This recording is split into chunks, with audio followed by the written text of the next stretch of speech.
రాష్ట్రంలో త్వరలో జరుగుతున్నటువంటి ఎన్నికలు ఎలా ఉంటాయో అన్నది దాదాపుగా అందరూ ఆలోచించుకుని ఒక నిర్ణయానికి వచ్చారు. రాబోయే ఎన్నికల్లో అధికార పార్టీకి, ఇటు ప్రధాన ప్రతిపక్షమైనటువంటి టీడీపీకి మధ్య భీకర పోరు జరుగుతుందని ఊహించారు. కానీ ఇప్పుడు డామెట్ కథ అడ్డం తిరిగిందన్న రీతిలో తయారైంది ఆంధ్రప్రదేశ్‌లో రాజకీయ పరిస్థితి. ఎందుకంటే కేవలం టీడీపీ, జనసేన పొత్తు మాత్రమే ఉంటుందని భావించినటువంటి ఆయా పార్టీల నేతలకు ఇప్పుడు కేంద్రంలో ఉన్నటువంటి బీజేపీ సైతం ఈ యొక్క కూటమి ఏర్పడి 3 పార్టీల కూటమి ఇప్పుడు ఆంధ్రప్రదేశ్‌లో ఎన్నికల్లో పోటీ చేయబోతుంది.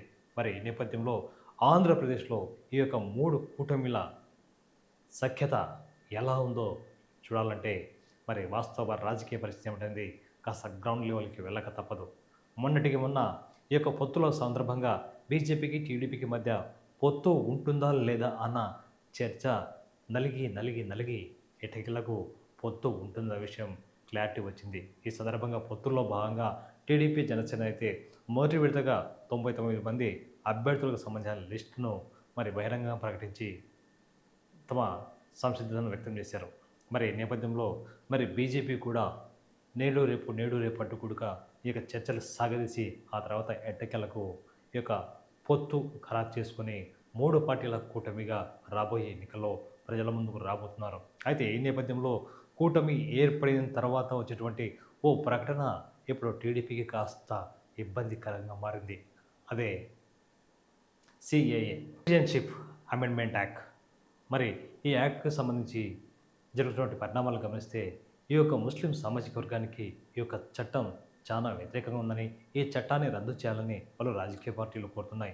అటు తమిళనాడు, కేరళ, పశ్చిమ బెంగాల్ మమతా బెనర్జీ సైతం ఈ యొక్క చట్టం తమకొద్దని నిరాకరించే తమ రాష్ట్రంలో అమలు చేయబట్టు ఖచ్చితంగా కరాఖండిగా చెప్పాయి. అయితే ఈ నేపథ్యంలో ఆంధ్రప్రదేశ్‌లో పొత్తులో భాగంగా ఇటువంటి ఈ యొక్క సీట్ల సర్దుబాటులో మరి బీజేపీ కూడా కొన్ని టికెట్లు ఇవ్వాల్సిన పరిస్థితి ఏర్పడింది టీడీపీకి. అయితే టీడీపీకి ఇప్పటికే కొన్ని ప్రాంతాల్లో తమ అభ్యర్థులను ప్రకటించింది కానీ మరి ఇప్పుడు పొత్తులో భాగంగా 10 అసెంబ్లీ సీట్లలో ఎవరికి కేటాయించాలన్న విషయం మాత్రం బీజేపీ అధిష్టానం ఇంకా లెక్క తేల్చలేదు.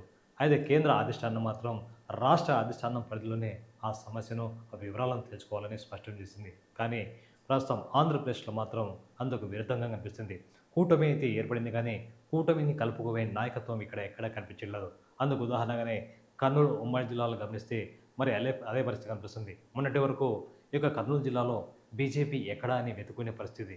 కానీ నేడు బీజేపీ అంటే ఓ అద్భుతమైన శక్తిగా తీర్చిదిద్దిన ఘనత నంద్యాల అసెంబ్లీ నియోజకవర్గ కన్వీనర్ అభిరుచి మధుకు దక్కుతుంది. ఎన్నో సేవా కార్యక్రమాల ద్వారా గత 20 ఏళ్లుగా సేవలు అందిస్తూ ప్రజల్లో తనకంటూ గుర్తింపు తెచ్చుకున్న అభిరుచి మధు మరి బీజేపీ పార్టీ చేరడంతో కాకుండా బీజేపీ చేపట్టినటువంటి ప్రతి కార్యక్రమాన్ని విజయవంతంగా పూర్తి చేశారు.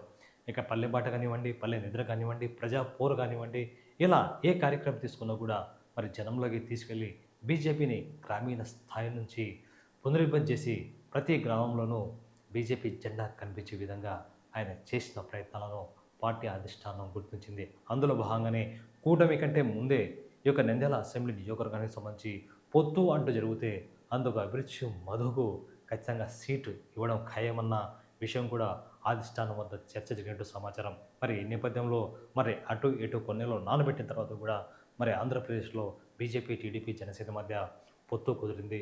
పొత్తులో భాగంగా ఈ యొక్క రాష్ట్ర ప్రజలకు ఎన్నికల్లో ముందుకెళ్ళబోతున్న సందర్భంలో మరి బీజేపీ అభ్యర్థుల విషయంలో మాత్రం ఇంకా ఫైనల్ కాలేదు.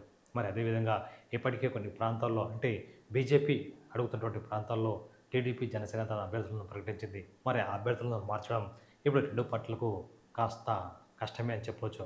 అయినప్పటికీ పార్టీ అధిష్టానాన్ని, టీడీపీ నాయకత్వాన్ని ఎదిరించే శక్తి అటు టీడీపీ కానీ, ఇటు జనసేన కానీ లేదు. మరి మైనార్టీ పేరుతో కొన్ని ప్రాంతాలు ఇచ్చేప్పటికీ మైనార్టీలో ఉన్నటువంటి వ్యతిరేకత కారణంగా ఈ యొక్క టీడీపీ గాని, జనసేన గాని ఇటువంటి అభ్యర్థులను ఓడిపోయే పరిస్థితి ఏర్పడింది. ప్రజలు వాళ్ళను రిసీవ్ చేసుకునే పరిస్థితి కూడా కనిపించలేదు. ఈ నేపథ్యంలో ఈ యొక్క వ్యతిరేకత ఎక్కడైతే ఉందో, ముఖ్యంగా మైనార్టీల వ్యతిరేకత ఎక్కడైతే ఉందో ఆయా ప్రాంతాల్లో బీజేపీ తమ అభ్యర్థులను నిలబెట్టాలని ఆలోచిస్తుంది. ఇందులో భాగంగా నంద్యాల అసెంబ్లీ నియోజకవర్గం నుంచి అభిరుచి మధు పేరు కూడా పరిశీలనలో నిలిచింది. మరి ఈ రోజు రేపు మరో 1, 2 రోజుల్లో ఈ యొక్క పెండింగ్ స్థానాల్లో ఉన్నటువంటి అభ్యర్థులను కూడా టీడీపీ ప్రకటించే అవకాశం ఉంది. మరి పెండింగ్ స్థానాల్లో పేర్లను ప్రకటించడంతో పాటుగా బీజేపీకి ఇచ్చేటువంటి స్థానాల్లోనూ కూడా తమ అభ్యర్థులను నిలబెట్టే అవకాశాన్ని కూడా బీజేపీ పరిశీలిస్తుంది. నిజానికి పొత్తు మాత్రం ప్రస్తుతానికి జనం మధ్య అంత ముందుకు వెళ్ళలేదు. కానీ ఖచ్చితంగా గెలవాలన్న కసి మాత్రం ఈ యొక్క కూటమిలో ఉంది. అందుకే ఖచ్చితంగా గెలవాల్సిన ప్రాంతంలో టీడీపీ ఓడిపోయే పరిస్థితులు కొన్ని కనిపిస్తున్నాయి. అలాగే జనసేనకు అభ్యర్థులు దొరకని పరిస్థితి ఏర్పడింది.